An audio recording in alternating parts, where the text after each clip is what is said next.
हजारों हजार साल से, जग जाहिर है आरुणि का नाम ले लें, हम लोग बोधदेव जो आगे चलकर व्याकरण के प्रकांड विद्वान बने, जिन्हें हम पाणिनि कहते हैं, वे और तमाम ऐसे उदाहरण हैं जो समाज में शिक्षक और छात्र की महिमा का बखान करते हैं।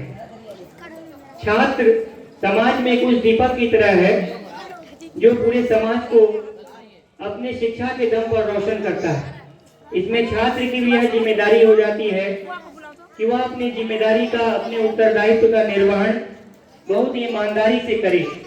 एक छोटे से उदाहरण के माध्यम से मैं समझाना चाहूंगा कि आज की जो छोटे से बच्चे को जो तपती धूप में, चिलचिलाती धूप में ईंट के भट्टे पर काम करता है, और वह बच्चा जो एसी की हवा में बैठकर या बड़े बड़े स्कूलों में बैठकर शिक्षा ग्रहण कर रहा है, तो जो बच्चा शिक्षा ग्रहण कर रहा है, अगर स्पष्ट शब्दों में कहें तो वह ईश्वर का वरदान है उसके लिए। शिक्षा हमारे लिए ईश्वर का वरदान है, यह सभी को नसीब नहीं होती।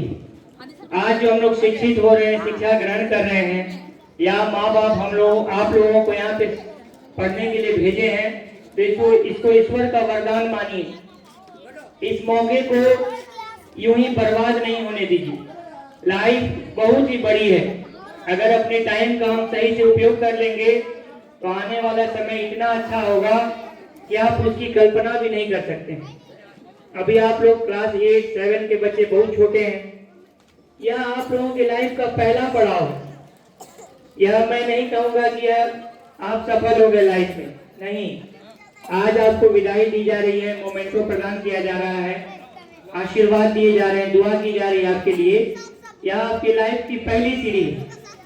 यह आपको सिखाती है कि लाइफ में भी और आगे बढ़ना है, तो बढ़ने के लिए बहुत सारी कुर्बानियां देनी होंगी, बहुत मेहनत करनी होगी। और इतना भी एकदम तय है कि अगर आप ईमानदारी पूर्वक मेहनत करिएगा, ईमानदारी पूर्वक दिन रात अपनी किताबों को पढ़िएगा, डिसिप्लिन से रहिएगा, बड़े छोटे गुरुजन की बात मानिएगा, तो आपको सूरज के भांति चमकने से कोई नहीं रोक सकता है। यानी आपको सफल होने से कोई नहीं रोक सकता है। एक धन्यवाद। एक छोटा सा मैं उदाहरण दूंगा। अपने बिहार में एक छोटा सा जिला शेखपुरा, वहां की एक नाम था उनका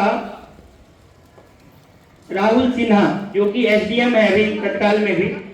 उनसे मैं भी इंस्पायर्ड होता हूँ, यूट्यूब पर उनका वीडियो देखता हूँ। वो कोई प्राइवेट नौकरी में थे, तो कोई बात में हुई, उन्हें कोई कह दिया कि तुम्हारा औकात नहीं है ये काम कर पाने का। यह बात उनको दिल पर लग गई। वह बहुत दिन रात मेहनत किए, नौकरी में रहते हुए भी रात में पढ़ाई करते थे, जितना ही पॉसिबल हो पाया। और आज वही व्यक्ति शेखपुरा जिला के एसडीएम बने।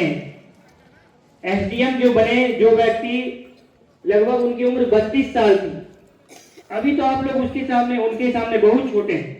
अगर सही दिशा में मेहनत करिएगा, मेहनत अगर आप दिल से करिएगा, लगन के साथ करिएगा, तो मैं दावा करता हूँ, गारंटी देता हूँ कि आप सफल होने से आपको कोई नहीं रोक सकता है। दुनिया में कुछ भी असंभव नहीं है। आज मैं फिर वही एग्जाम्पल आप लोगों के सामने पेश करना चाहूंगा कि मेरे घर में एक ताले की चाबी खो गई। ताला छोटा था, मैं उसे तोड़ नहीं रहा था।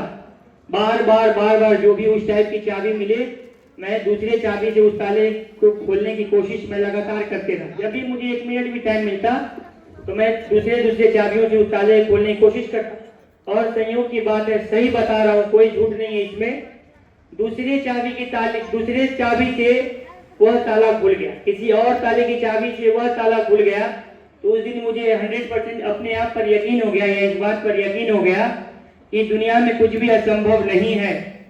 अपने आप को झांक कर देखिए, कहीं ना कहीं मेरे अंदर कुछ न कुछ कमी है, कहीं ना कहीं हम चूक किए।